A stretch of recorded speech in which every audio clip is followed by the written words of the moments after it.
mas Jehová cargó en él el pecado de todos nosotros. Y llegamos ahora al capítulo 28. Tenemos aquí la invasión inmediata de Efraín. Ese es el reino del norte, de parte de Asiria. Y aquí tenemos un cuadro del futuro y una advertencia para Jerusalén. Hemos finalizado con una sección y ahora en este capítulo entramos a una sección completamente nueva. En los capítulos 24 al 27 estuvimos observando profecías que se referían completamente al futuro. Ahora, en los capítulos 28 al 35, tenemos otras profecías, las cuales se refieren a una situación local y que tienen un cumplimiento que ya ha pasado, ya ha ocurrido, y ya hemos tenido esto en el pasado. Vamos a ver ahora que se nos presentan juntas en una forma maravillosa. Estas se extienden hacia el futuro y cubren el mismo período que la sección anterior. En esta tenemos 6 ayes, y esta sección culmina en la gran batalla de Armagedón, o la guerra de Armagedón debemos decir.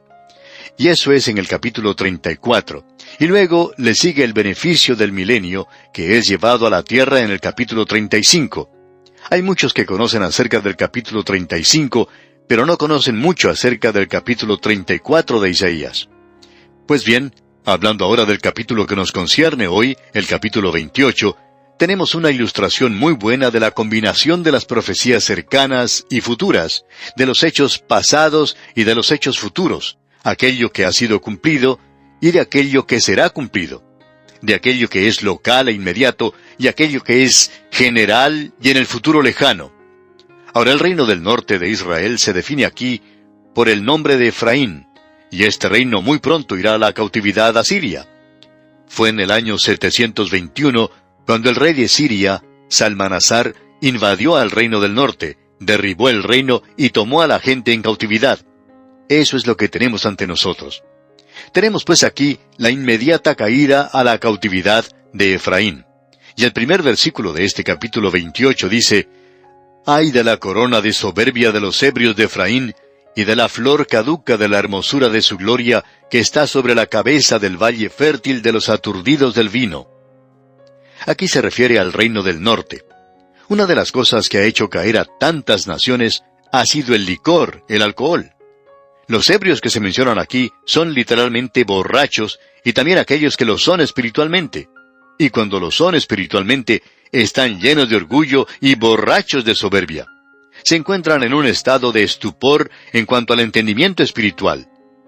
Ahora, en el versículo 3 encontramos lo siguiente: «Con los pies será pisoteada la corona de soberbia de los ebrios de Efraín». Quizá a usted no le guste eso, pero Dios nunca pide disculpas. Él nos dice que eso es lo que Él hizo. El profeta nos presenta aquí este cuadro de una persona borracha, y esta es una civilización de alto nivel que había sido desarrollada en el reino del norte. Todo lo que uno tiene que hacer hoy es ir a una montaña de Samaria, donde está el palacio que construyeron Omri y Acab. Allí es donde vivieron Jezabel y Acab. Y amigo oyente, el Señor siempre le da a los impíos y a los ricos los mejores lugares para vivir. Y creemos que quizás sea algo justo, ya que ellos no van a tener un buen lugar donde estar en la próxima existencia, en el próximo mundo. Así es que tienen las cosas más lindas aquí. Ese es un lugar muy hermoso en esa tierra.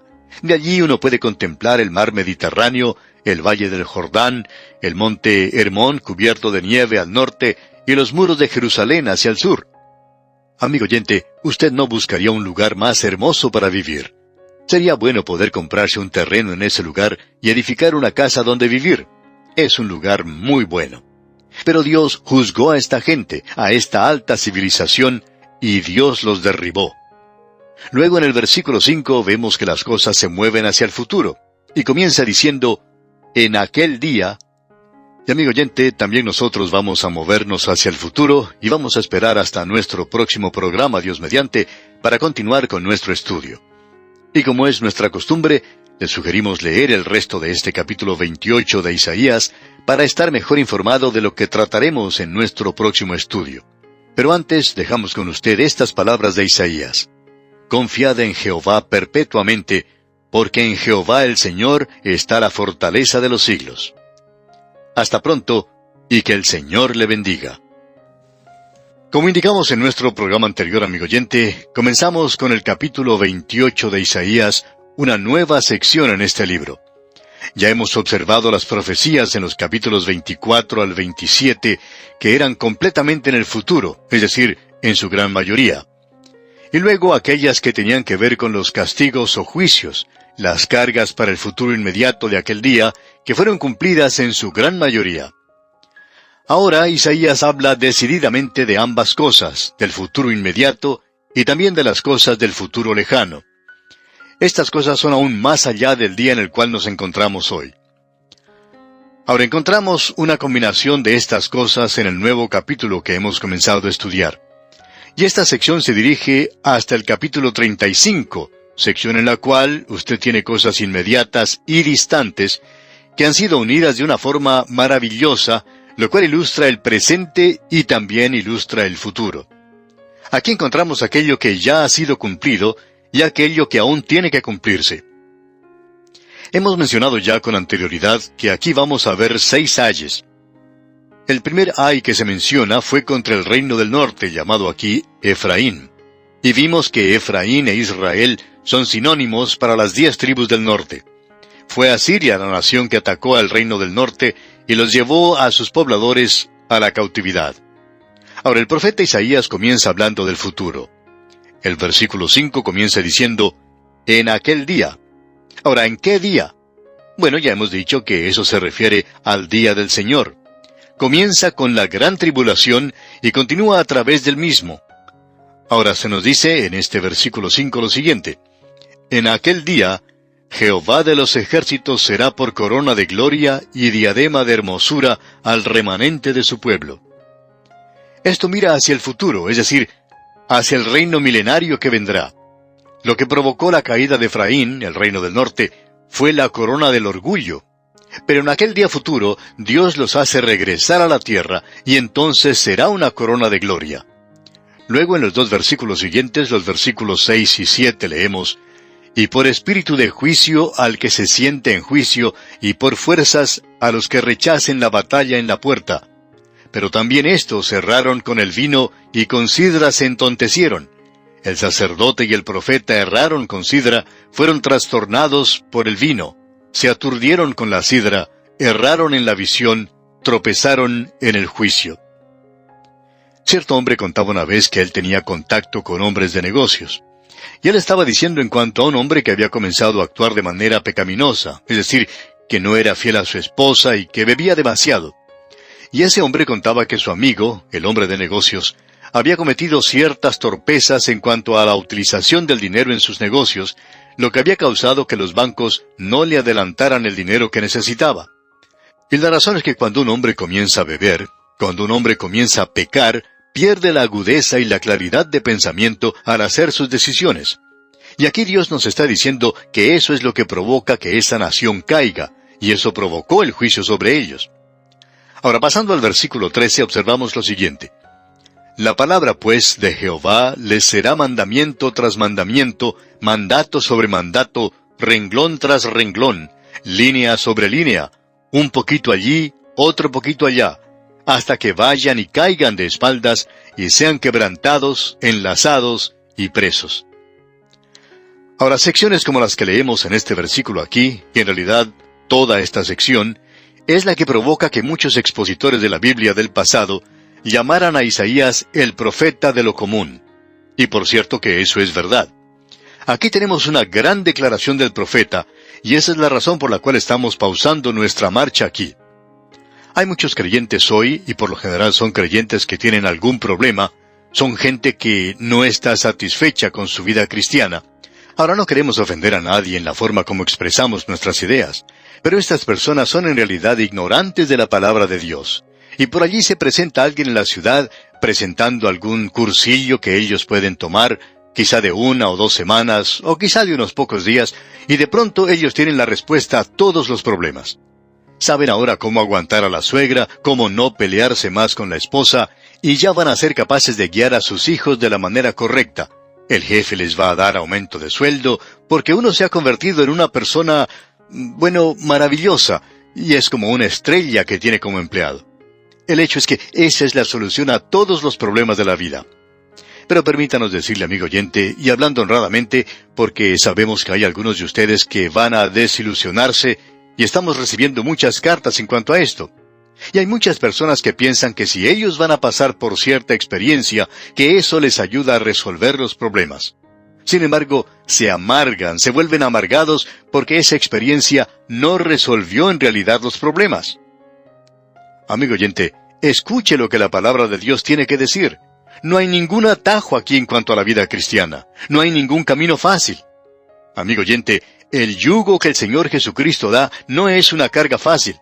Y de la única forma en que usted va a crecer como creyente es de esta manera. Y esto es tan común, es tan ordinario y sencillo, que casi no lo queremos mencionar.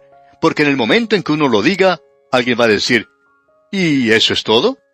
Bueno, amigo oyente, eso es todo. Pero es necesario poner todo lo que uno tiene. ¿Quiere usted conocer la palabra del Señor? La palabra del Señor era para esta gente mandamiento tras mandamiento, mandato sobre mandato.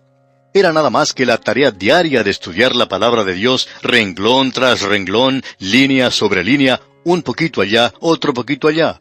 ¿Y qué fue lo que sucedió? Ellos no continuaron, se echaron para atrás. Eso es todo. Ellos se encontraban en una condición de retroceso, por así decirlo. Y hay tantos creyentes que están en esa misma condición hoy. No es que ellos sean más débiles que los demás, sino que estos no pasan el tiempo suficiente en el estudio de la palabra de Dios. Eso es todo. Reconocemos, amigo oyente, que lo que estamos diciendo no es algo realmente emocionante que cause mucho entusiasmo.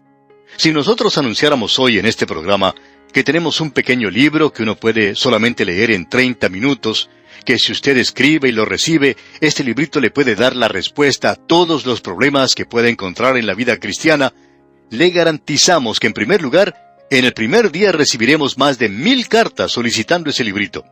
Porque aún en ese grupo maravilloso de personas que nos escuchan a diario, habrá miles de personas que aceptarían algo como eso.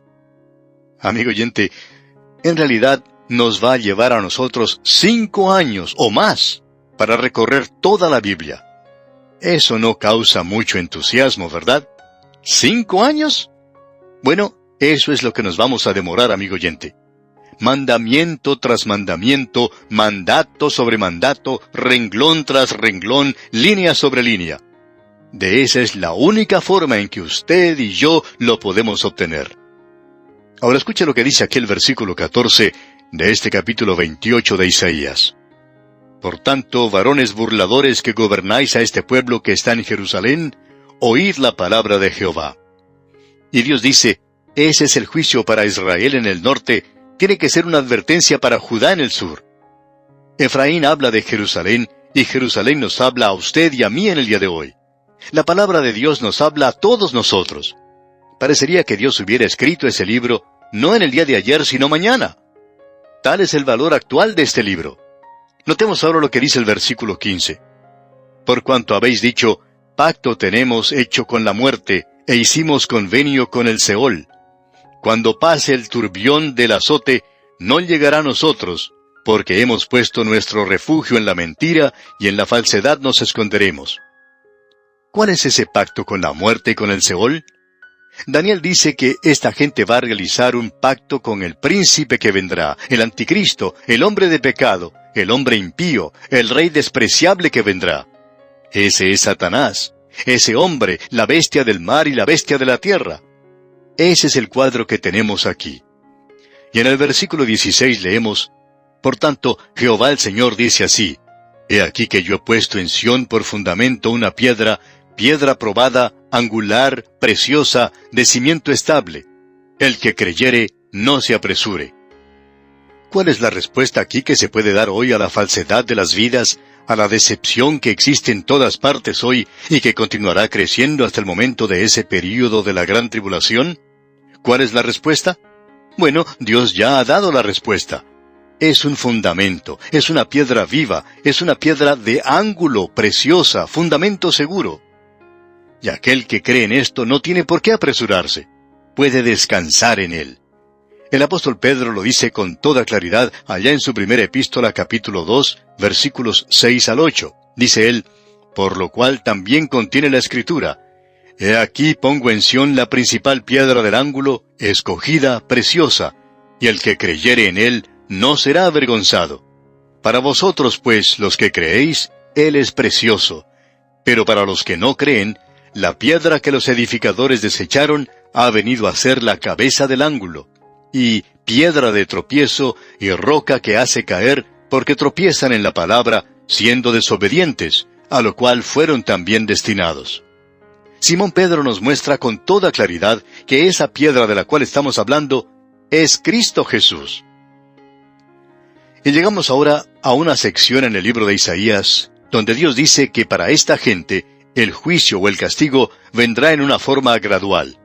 Creemos que viene en esa forma hoy. Hay veces en que nos llega de pronto, de repente. ¿Y qué puede ser peor que un juicio repentino? Bueno, lo que es peor es algo que viene de forma gradual, tan gradual que uno ni siquiera se da cuenta. Y en el versículo 17 de este capítulo 28 de Isaías, leemos: «Y ajustaré el juicio a cordel, y a nivel la justicia, y granizo barrerá el refugio de la mentira, y aguas arrollarán el escondrijo». Y luego dice en el versículo 20, «La cama será corta para poder estirarse, y la manta estrecha para poder envolverse». Quizá usted alguna vez ha ido a un hotel a pasar la noche, y encuentra que las mantas de la cama no son lo suficientemente largas, no alcanzan a cubrirle los hombros, y si uno hace eso, pues, entonces los pies se quedan por fuera. Y uno se encuentra en una cama muy corta, los pies quedan fuera de ella, o si no es eso, uno tiene que dormir entonces acostado de una forma diagonal. Y eso no es bueno, ¿verdad? Dios dice, yo les doy a ustedes una cama corta, la manta no va a ser suficiente. Y de allí en adelante comenzará el juicio de Dios, y el de ellos les llegó. Bueno, en ese instante se encontraban a unos 100 años antes del juicio, pero finalmente les llegó. Y en los versículos 23 al 29 tenemos lo que podríamos decir es casi la parábola del trigo y la cizaña, y allí se nos habla de diferentes clases de grano y de las diferentes formas de trillarlo. Hay granos que son duros y otros que son blandos, y uno tiene que tratar a cada uno de una forma diferente. En el versículo 28 de este capítulo 28 leemos: «El grano se trilla, pero no lo trillará para siempre, ni lo comprime con la rueda de su carreta, ni lo quebranta con los dientes de su trillo». Uno tiene que tener cuidado con los granos que son blandos. Aquí se mencionan varios: el eneldo, el comino, el trigo, etc. Y todos son diferentes. Isaías dice que de esa manera es como juzga Dios.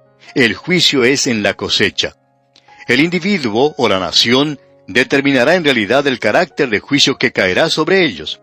Es decir que si usted es duro y resiste a Dios, usted es un grano duro. Si usted es lo suficientemente duro como para quebrarse, entonces el juicio de Dios va a ser muy severo para usted. Cierto hombre contaba en una ocasión diciendo que él había perdido a su esposa y a sus 2 hijos. Cuando él se dio cuenta de lo que estaba sucediendo, dijo: «Dios tuvo que derribarme 3 veces, porque yo era un pecador empedernido, y entonces me pude dar cuenta de lo que estaba haciendo». Dios lo puede tratar a usted de esa manera, amigo oyente, y si usted es duro, entonces Él le juzgará duramente también. El Señor Jesucristo dijo lo siguiente allá en el Evangelio según San Mateo, capítulo 13, versículo 30. Él dijo: «Dejad crecer juntamente lo uno y lo otro hasta la siega, y al tiempo de la siega, yo diré a los segadores: recoged primero la cizaña y atadla en manojos para quemarla, pero recoged el trigo en mi granero». Y en este mismo Evangelio Él dice que enviará el Hijo del Hombre a sus ángeles, y recogerán de su reino a todos los que sirven de tropiezo y a los que hacen iniquidad. Y ellos serán juzgados. ¡Cuán tremendo es todo esto, amigo oyente! Usted que no es salvo, será quien determine su propio juicio y castigo, porque su corazón se ha endurecido. Si usted escucha lo que estamos diciendo hoy, entonces el Señor le podrá colocar a usted donde se encuentra el trigo.